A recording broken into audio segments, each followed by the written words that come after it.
beloved Boss Mike Cervera.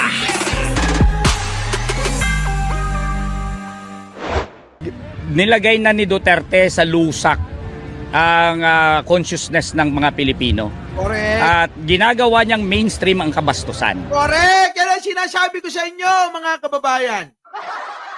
At mukhang magkakasundo na sila dyan ni Pangulong Bongbong Marcos. Ha? Ginagawa niyang ano? Ginagawa niyang kabastusan, mga kababayan, ang mainstream. Ang social media, mga kababayan, lahat mga kababayan, ano? Nakakadiri. No, tuloy. At hindi ginagawa niyang mainstream ang patayan. Oo, totoo yan. Ginagawa niyang mainstream ang patayan. Puro murahan. Puro inang-ina. Ganun lagi sinasabi. PI. Ganun. Diba? Ha? GO. JAGO. Ganun. Diba? Mga ganun eh. Eh, tayo mga kababayan, hindi natin ginagamit yun. Yung ganung mga salita. JAGO. PI. Ganun. Diba? Hindi natin ginagamit yan. Bihira lang. Ay! Nasa pagkakataon po, mga kababayan, ng paggamit yan. Ano? Eh kung ang kaharap natin si Digong, talagang mumurahin ko yon. Totoo. Tuloy. Siya ang pinakamasahol na naging presidente. Ako.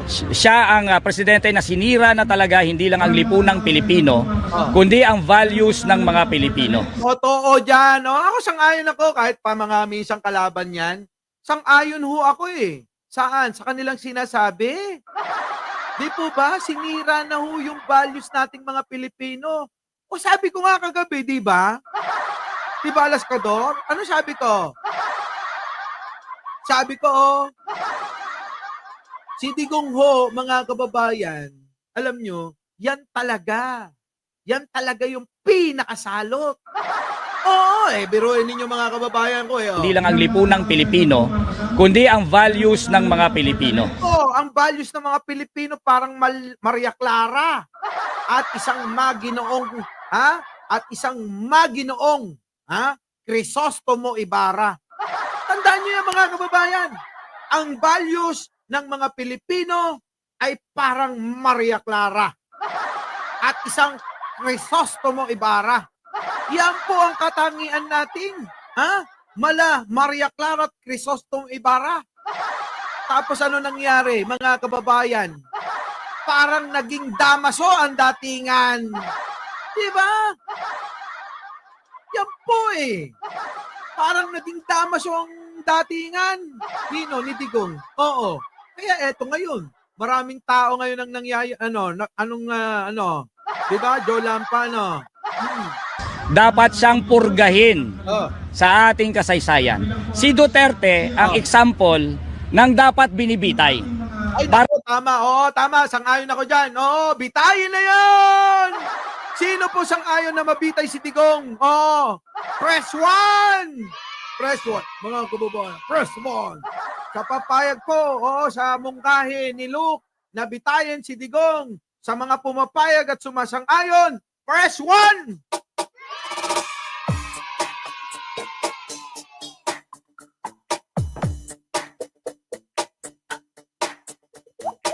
Dami ang daming nag-press 1. Wala ba tututol dyan? Baka may tumutol dyan. Pagbigyan natin yan. Pinagbibigyan po namin at bigyan ng pagkakataon yung mga tumututol. Pakipresto naman. Sa mga tumututol, sa mungkahing yan, nabitayin na yung matanda na yan. Huwag na natin paabutin ng bukas. Ngayon na kung maaari lang. Maaari lang na bitayin na yan. Mungkahi yan ni Luke. Oo, ha? Baka naman, mga kababayan, may magpe-presto dyan. Ay! Si Along lang. Alam nyo naman si Along, tropa talaga nila yan. Ako. Kasi, to ka dahil nasabi rito, nawala na. Yung to. Nasaan? To ako si madali na lang pagpatay na din mahihirapan. Talaga ba? Ayun, mga kababayan, Sino pa yung nagto? Ito si Mark Paulo Medrano nagto. Ayaw mabitay. Sabi ni ni Nathaniel, ano sabi?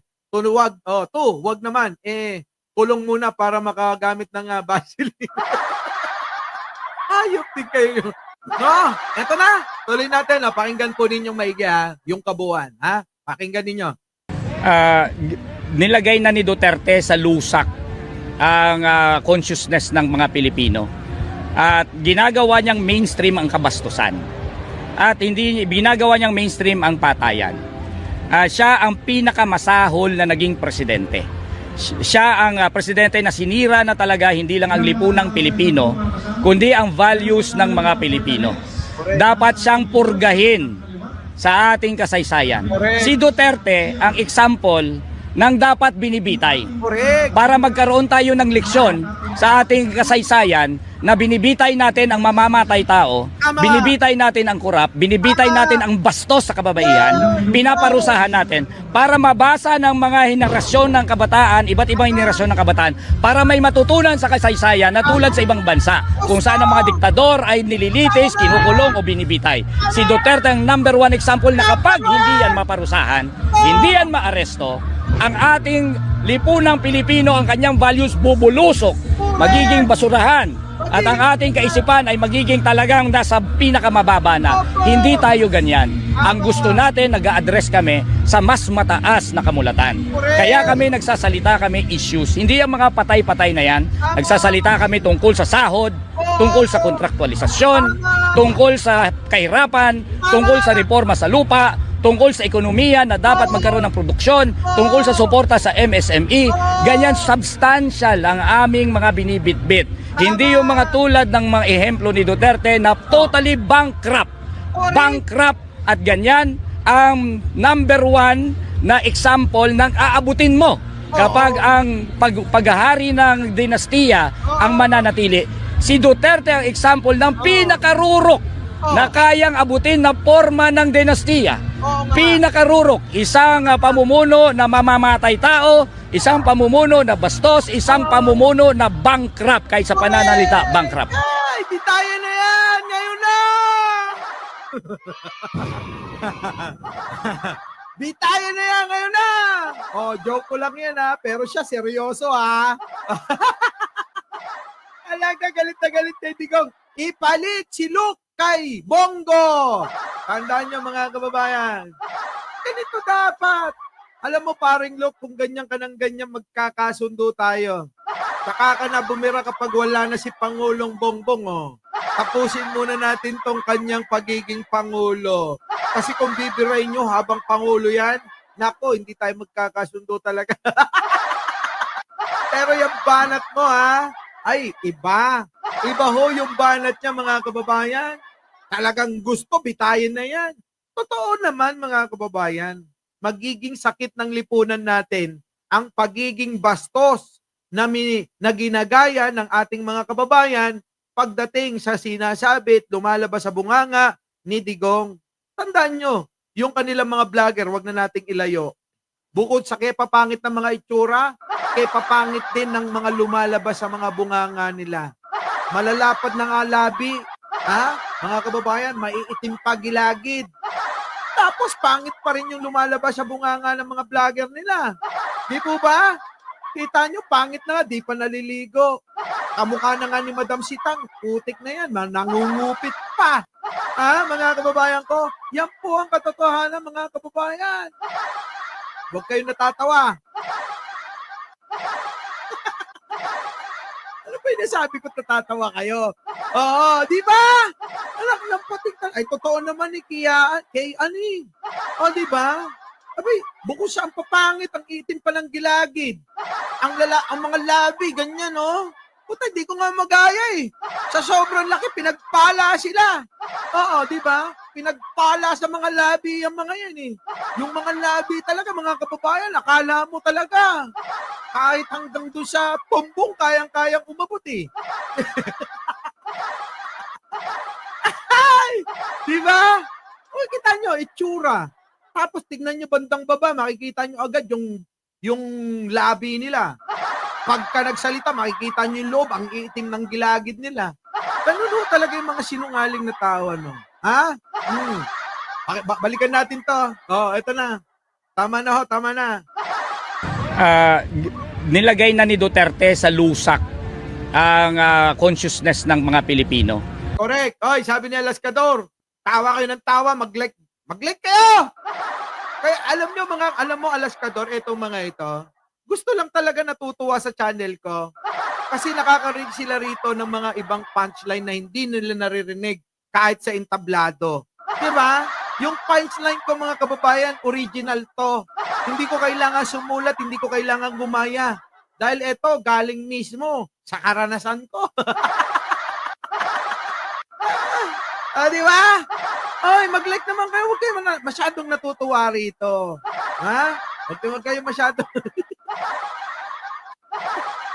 Leonora bro. Grabe naman. Ba't ka nag-name drop? Si Banat pa yung labi no, pag bumukal, abot hanggang baba eh. Ano ka ba? Oo. Oh, eto na. Balikan na natin to. Mag-like na ho kayo. Sige na. Sige na. Mag-like na kayo. Kukunti pa lang daw nagla-like eh. Oh.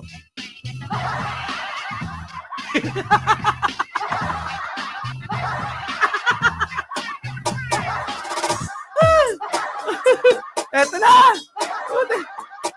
Ito na.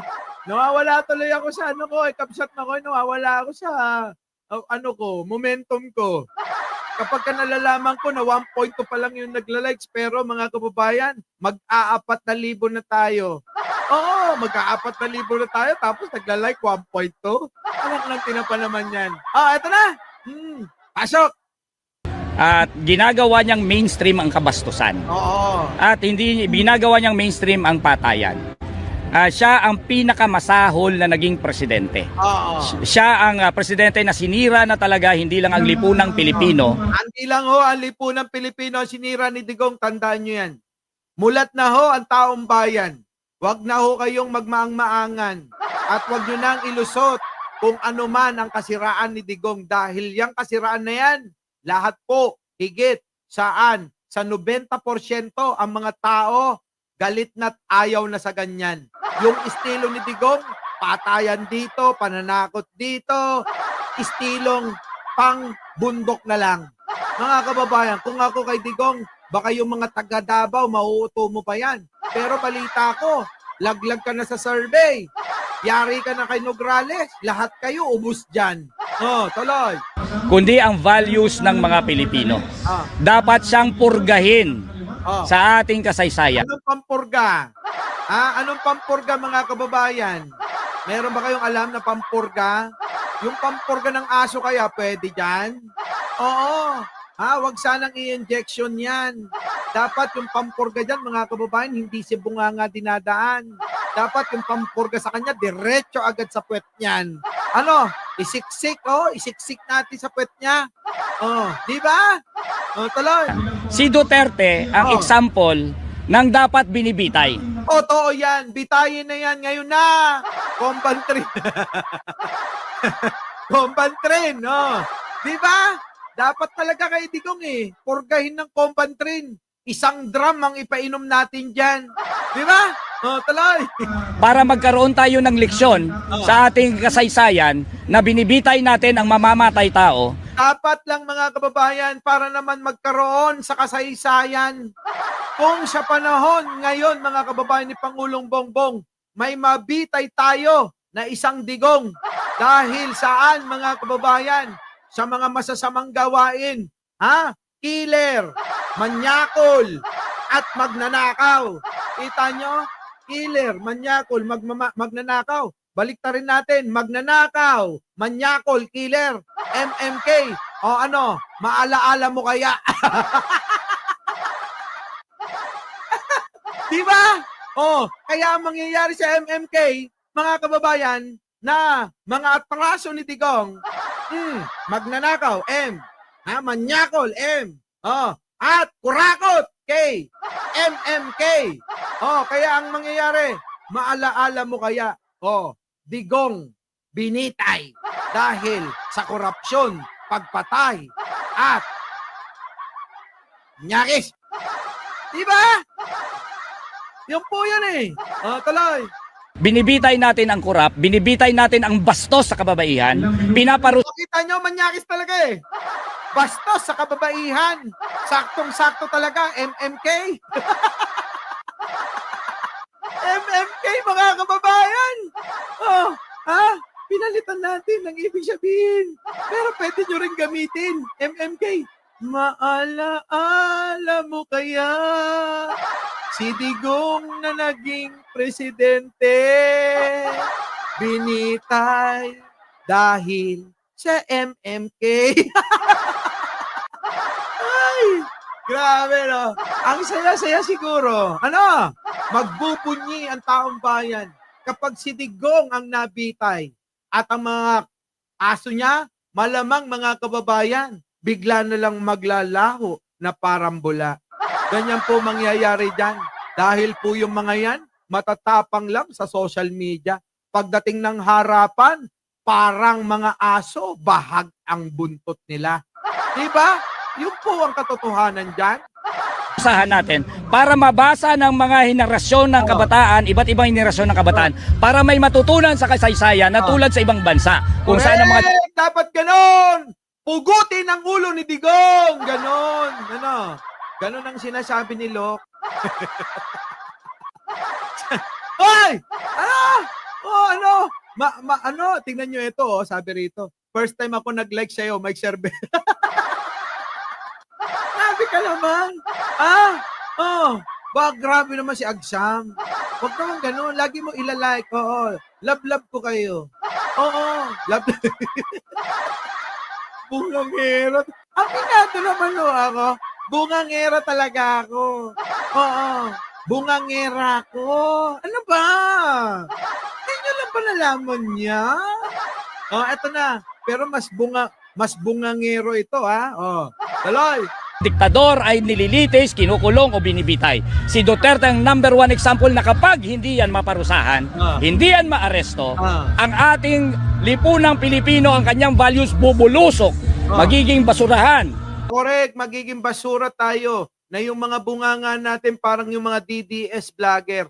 Mura ho sila ng mura at kung ano-ano lumalabas sa mabahong bunganga nila. Di po ba? Kaya nga ho na, lalong nangingitim yung mga labi ng mga yun.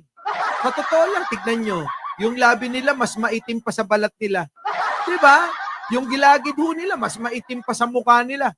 Saan kayo nakakitang ganyan tao, kakaiba? Kasi ho, yung pagsisinungaling, mga kababayan, sobrang nakakapangit talaga. Kung pangit ka na, mas lalo ka pang papangit. Ang pagsasabi ng totoo, mga kababayan, nakakagwapo. Pag nakita nyo ko, tingnan ninyo ko, hindi ako nagsisinungaling rito. Mapula labi ko sa personal, mga kababayan. Nung makita nga ni Jen Angeles yung labi ko, agad-agad niyang sinunggaban.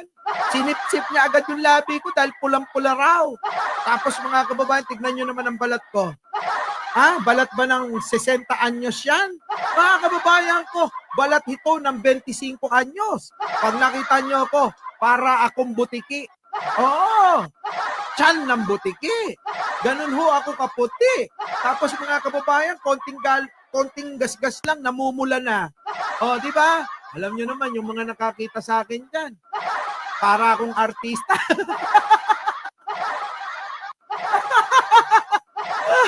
Pero mga kababayan, yung ating mga kalaban at katunggali, pag tignan nyo maigi. Yung isa nga, mga kababayan, tinabi pa yung mukha ko eh. Nung tinabi yung mukha ko, mga kababayan, abay, sabi, mas gwapo pa ako rito. Ay, naka! Tiruin ninyo, ano? Ganun talaga. Oo, sige. At least sinabi niyang gwapo ako. Mas gwapo daw siya. Oo, ibig sabihin, gwapo talaga ako. Tanggap niya. Di ba? Mga kababayan? Mukhang mga nanas ba? Mukhang mga nanas? At ang ating kaisipan ay magiging talagang nasa pinakamababa na. Hindi tayo ganyan. Ang gusto natin, nag-a-address kami sa mas mataas na kamulatan. Correct. Kailangan ho nating gawin yon. Kailangan mag-address tayo lahat. Kailangan nating pangalandakan yung mas mataas na kamulatan. Mamulat ang taong bayan sa katotohanan na talagang itong si Digong, mga kababayan, ay MMK. Magnanakaw. Diba? Manyakol. Mamatay tao. Kurakot! O, talay. Kaya kami nagsasalita kami issues. Hindi yung mga patay-patay na yan. Nagsasalita kami tungkol sa sahod, tungkol sa kontraktualisasyon, tungkol sa kahirapan, tungkol sa reforma sa lupa. Buti pa ito mga kababayan halos lahat yun nasolusyonan na ni Pangulo. Yung pinaglalaban niya, si Digong na lang. Dahil yung mga binabanggit niyang pinaglalaban, nasolusyonan na ni Pangulo. Lupa para sa magsasaka, nabigay na. Pabahay para sa mga mahirap, ginawa na. At mga kababayan, taas ng sweldo, nadagdagan. O, saan ka pa? Kay Pangulong Bongbong Marcos na. Our beloved Boss Mike Cervera.